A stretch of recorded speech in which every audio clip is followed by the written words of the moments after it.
The Postal franchise is pretty interesting. Famous, or rather infamous, for its gratuitous violence, shock value, and of course, watering the flowers. Now the flowers will grow. I, like many, have always been fond of the series' second outing, Postal 2, a game where something as mundane as running errands can turn into absolute chaos. Gary Coleman is in it too, because why not? Recently though, while browsing the eShop on my Switch, I was surprised to see the series' original outing, or rather its 2016 remake, Postal Redux, listed for sale. And seeing as how I've never played the original, I figured this would be a good opportunity to reunite with good old Postal Dude for some portable mayhem. Gone. What's up everybody, I'm Kirk, and today we'll be taking a look at Postal Redux for the Nintendo Switch to see if it's worth the descent into madness. But before all that, please remember to subscribe to this channel for more videos that make politicians mad. Alright, let's begin.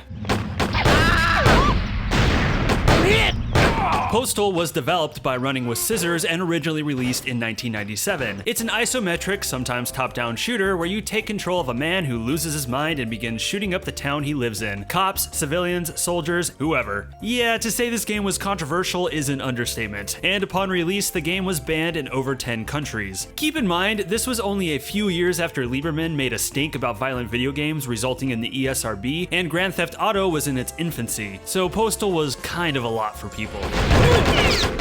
The game received mixed reviews, but garnered enough of a cult following to result in several sequels, varying in quality, and an excellent film adaptation by Uwe Boll. Nah, I'm just kidding, it's real bad. You guys have issues, man. In fact, a fourth Postal is currently in Steam Early Access, and there's even a spin-off boomer shooter on the way. In 2016, Running with Scissors released Postal Redux, which fully remade the game from the ground up in the Unreal Engine 4, improving the graphics and rebalancing much of the gameplay. And that's the version that made it to the Switch. For Redux, Running with Scissors wanted to keep the visuals as faithful to the original as possible with appropriate updates. The levels have been redrawn in high definition, and I think they look fantastic with a lot of personality. The hand-drawn effects like explosions also look nice and clean. Character models are also much improved, especially in regards to their animations, and while still a hair on the simplistic side, look decent all around. There's some nice little touches too, like light flares that come from light posts and flames. As a bonus, the game features an impressive array of screen filters for those that want to give the game a different feel. There are issues though. Sometimes the 3D models can clip through the 2D backgrounds. If you look here at this clip, you can see the missile going through the fence here. It's a minor issue, but it does stick out. But what I can't abide by is the performance. On the whole, Postal Redux performs pretty well on the Switch. There are occasional frame dips when the action gets a little on the hectic side, but nothing to get up in arms about. But then you hit the final level of the main campaign and it's a stuttering mess. This level does feature over 100 hostiles, and at first I assumed the frame rate would improve as I depopulated it. But if anything, it got worse. It's a real shame because this is meant to be the ultimate challenge of the game, and it ends up being a total slog to get through. Hopefully a patch comes out in the future to help this out. He's on my side. One thing that honestly surprised me is just how dark this game is. Postal 2 is certainly dark and twisted, but there's more of a focus towards crude humor and silliness. Postal Redux, on the other hand, can feel like the video game equivalent of Seven's opening credits. I mean, the menu screen is what I can only assume to be dry, stretched human skin, and the loading screens are comprised of Postal Dude's twisted journal entries set against a background of violent, surreal art. There's certainly humor in this game. In fact, you can look at the overly edgy style as being humorous itself. But if you're expecting the laughs of the later games, you'll be disappointed.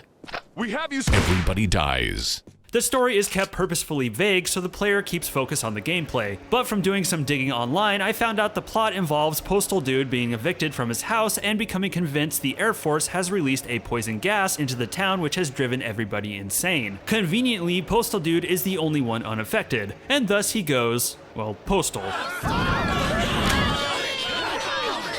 In truth, Postal is whatever you make of it. You can see it as utter trash, a game about a mentally ill man carrying out unspeakable horror, or you can see it as a game about a desperate dude escaping a town full of crazies, or you can just see it as a goofy little shooter where you shoot little 3D people. The game is designed to shock and elicit reaction, and clearly it succeeded. And at the risk of reading too much into it, I do think the game can lead to some interesting discussion about how our culture handles violence in media.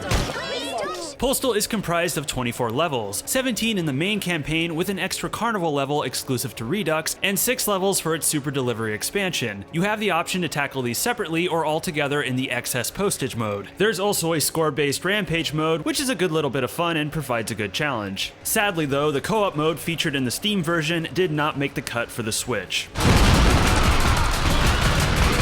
Each level has the same objective: kill 90% of hostiles to continue. That's it. It's very much an arcade experience. There are 7 weapons in the game and 5 throwables. You start with a submachine gun that has unlimited ammo and solid range, but is very weak, a weapon you'll use as a last resort in the later stages. From there you get a couple flavors of shotgun, a classic pump action type, which I use the most, and an automatic one that wrecks.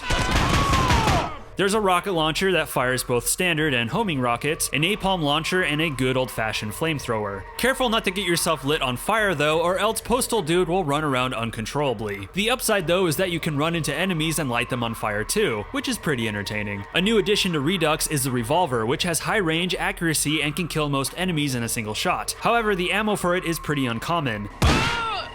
In general, the weapons feel good to use and are balanced pretty well. For example, while you can run and gun with most of the weapons, firing the rocket launcher forces Postal Dude to stop, preventing players from taking too much advantage of its high damage output. Your throwables consist of things like grenades, mines, and Molotovs. I found the throwables best for getting the drop on enemies rather than something used in the heat of combat, the exception being the grenades, which are handy in a pinch.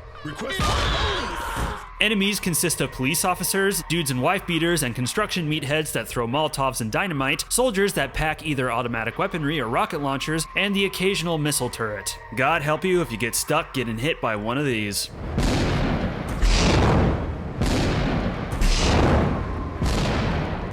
There's also plenty of civilians and ostriches that you can choose to kill or not to kill. Postal has no judgment. Yeah, I don't feel too good about that one.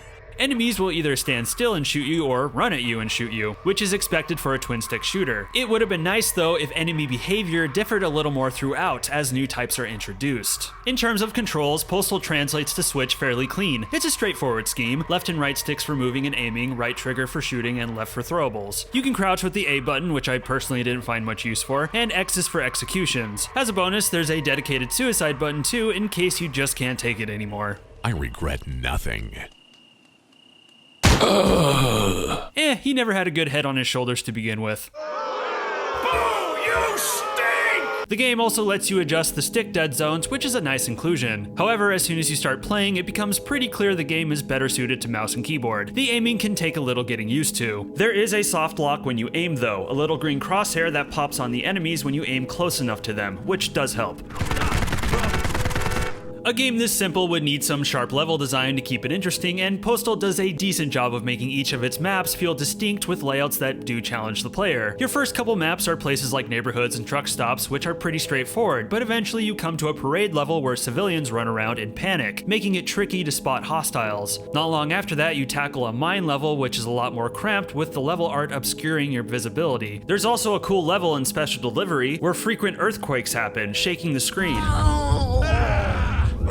But if I had to be honest, if you've played the first few levels of Postal, you've essentially played the whole game. There's not much evolution in the gameplay, and while you can get through the main campaign in a couple of hours, by the halfway point the game does get tiresome. Shock value can only carry it so far. There is the occasional switch up in perspective though. Some levels are from a strictly top-down perspective. These were actually some of my favorite levels in the game, mostly because you have the most visibility. While I dig the level artwork, it has a bad habit of obscuring enemies. Hostiles are sometimes placed behind buildings or trees and can be hard to spot in the heat of battle. The game does put a silhouette around them, but it's still kinda tough to see. To be fair though, they are easier to spot in the more colorful Special Delivery levels. Everybody dies. A frustrating aspect is that enemies will often attack you off-screen. I just wish there was something to indicate off-screen enemies, because it can feel pretty unfair. Also, see this border at the top of the screen? Why is this here? You don't need this. I assume this is meant to make the text stick out more, but you could just make the font bolder and change up the color to have it pop. I'm sure that sounds picky, but it would have been nice to have that extra bit of screen real estate.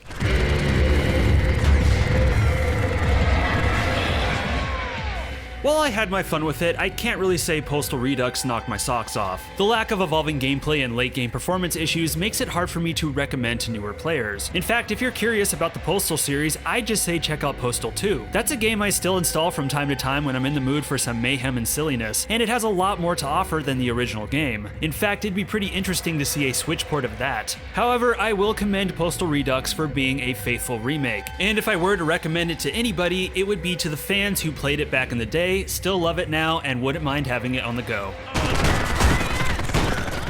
Please be sure to let me know in the comments what your thoughts are on Postal Redux and whether or not you agree with my review. If you enjoyed the video, please be sure to subscribe, like, and share with your friends. It's a massive help for this channel. Are you a glutton for punishment? Well then check out my review for Doom Eternal's first DLC. I post videos weekly, so be sure to ring that bell so you are the first to see them. I'm Kirk, and thank you for watching this video. Stay safe out there.